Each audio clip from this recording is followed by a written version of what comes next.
হেই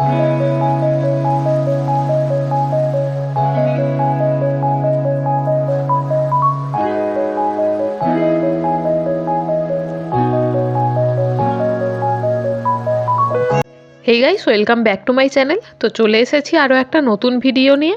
আজকে আমরা চলে গিয়েছিলাম শ্রীরামপুরেরই একটা নিউলি ওপেন রেস্টুরেন্টে। এই রেস্টুরেন্টটার নাম হচ্ছে 50% ক্যাফে অ্যান্ড রেস্টুরেন্ট। এই রেস্টুরেন্টটা শ্রীরামপুর বটতলা থেকে একদম কাছেই রয়েছে। তোমরা যদি শ্রীরামপুর স্টেশন থেকে আসো তাহলে সেখান থেকে অটো বা টোটো করে 10 মিনিটের রাস্তা বটতলা, তারপর বটতলা থেকে মাত্র 5 মিনিটের হাঁটা রাস্তাতেই কিন্তু তোমরা এই রেস্টুরেন্টটা দেখতে পাবে। মানে আখনা গার্লস হাই স্কুল তোমরা যদি চিনে থাকো তার পাশেই কিন্তু এই রেস্টুরেন্টটা রয়েছে। এই রেস্টুরেন্টটার বাইরেও একটা কাউন্টার রয়েছে যেখানে তোমরা চা কফি খেতে পারো। মানে তোমরা যদি শুধু চা কফি খেতে চাও তাহলে তোমরা সেই কাউন্টার থেকে খেয়ে নিতে পারো, আর তোমরা যদি খাবার দাবার খাবো মনে করো তাহলে তোমরা রেস্টুরেন্টের ভিতরে বসে খেতে পারো। এখানকার অ্যাম্বিয়েন্সটা কিন্তু আমার বেশ ভালো লেগেছে। তবে চেয়ার টেবিলের পাশাপাশি এখানে কিন্তু তক্তার ওপর গদি পেতে বেশ সুন্দর করে দুটো বসবার জায়গাও করা রয়েছে। তোমরা যদি গ্রুপে আসো তাহলে তোমরা ওখানে বসতে পারো। এর পাশাপাশি তোমরা যদি বার্থডে অ্যানিভার্সারি এই সমস্ত কিছু সেলিব্রেট করতে চাও সেটাও তোমরা ওখানে গিয়ে সেলিব্রেট করতে পারো। ওনাদের ফোন নাম্বারটা আমি স্ক্রিনের ওপর এবং ডেসক্রিপশন বক্সে দিয়ে দিলাম, তোমরা চেক আউট করে নিও, বা তোমাদের যদি কিছু কোয়ারি থেকে থাকে ওনাদের ফোন করে তোমরা জেনে নিতে পারো। এবার আসা যাক খাওয়া দাওয়ার ব্যাপারে। এখানে কিন্তু তোমরা কম খরচায় অনেক ধরনের কম্বো পেয়ে যাবে। এখানে কম্বো শুরু হচ্ছে মাত্র 169 রুপিস থেকে, আর তোমরা যদি মাটন লাভার হও মাটনের কম্বো তোমরা পেয়ে যাবে মাত্র 239 রুপিস থেকে। মানে এখানে 169 রুপিস থেকে কম্বো শুরু হচ্ছে, আর সব থেকে হায়েস্ট যে কম্বোটার প্রাইস সেটার প্রাইস হচ্ছে 349 রুপিস। মানে 349 রুপিসের মধ্যে তোমরা 4-5খানা আইটেম পেয়ে যাচ্ছ খাবারের। তবে হ্যাঁ, ওনাদের বেশিরভাগ কম্বোর মধ্যেই কিন্তু আমি জলের অপশানটাই দেখতে পেলাম। মানে কোল্ড ড্রিঙ্কসের অপশানটা নেই বললেই চলে। একটা কি দুটো কম্বোতে আমি কোল্ড ড্রিঙ্কসের অপশানটা শুধু দেখতে পেয়েছি। কম্বোর পাশাপাশি এখানে কিন্তু তোমরা আলাকাটাতেও অনেক ধরনের খাবার দাবারের অপশান পেয়ে যাবে। তোমরা চাইলে সেগুলো থেকেও ট্রাই করতে পারো। ফুল মেনুর ভিডিওতে আমি দিয়েই দিয়েছি, তোমরা প্রাইসিংগুলো চেক আউট করে নিও। তবে আমার পার্সোনালি এখানকার খাবার দাবারের প্রাইসিংগুলো মোটামুটি ঠিকঠাকই লেগেছে। এখানে তোমরা রাইস, নুডলস, তারপর রুটির ওপর বিভিন্ন অপশান পেয়ে যাবে। তো আমরা প্রথমে মেনু থেকে অর্ডার করে দিয়েছিলাম 169 রুপিসের কম্বোটা।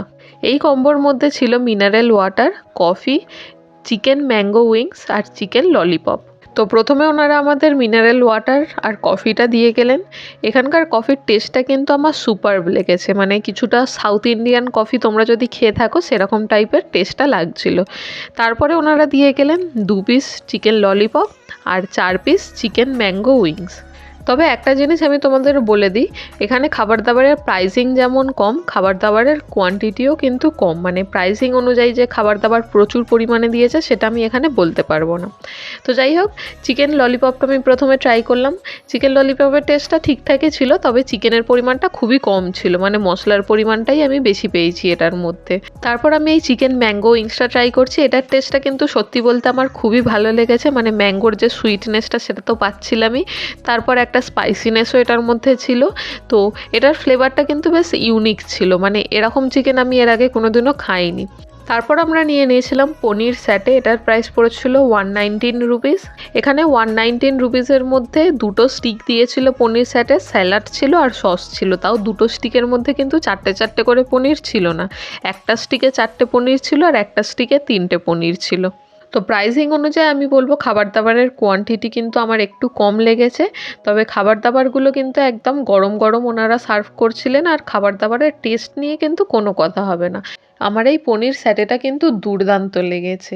মানে বাইরেটা বেশ ক্রিসপি ছিল আর ভিতরটাও গরম আর নরম তুলতুলে ছিল। অল ওভার এটার টেস্টটা সস দিয়ে কিন্তু একদম মারাত্মক লাগছিল। তারপর সবশেষে আমরা নিয়ে নিয়েছিলাম অরেঞ্জ বোনান্সা। এটার প্রাইসও পড়েছিল 119 রুপিস। তবে এটার মধ্যে অরেঞ্জের ফ্লেভারের থেকে আমি ম্যাঙ্গোর ফ্লেভারটাই বেশি পাচ্ছিলাম। তো এটা যদি আমি ম্যাঙ্গো ফ্লেভারের সোডা ভাবি, তো সেই হিসেবে যদি আমি খাই এটার টেস্টটা মোটামুটি ভালোই ছিল, তবে আরও একটু বেটার হতে পারতো।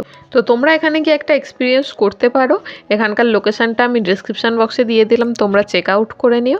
আজকের ভিডিওটা তাহলে এখানেই শেষ করছি। ভিডিওটা ভালো লেগে থাকলে ভিডিওটাকে লাইক করো, কমেন্ট করো আর প্রচুর পরিমাণে শেয়ার করে দিও। তো দেখা হচ্ছে পরের ভিডিওতে। ততদিন পর্যন্ত stay safe and healthy. Tata.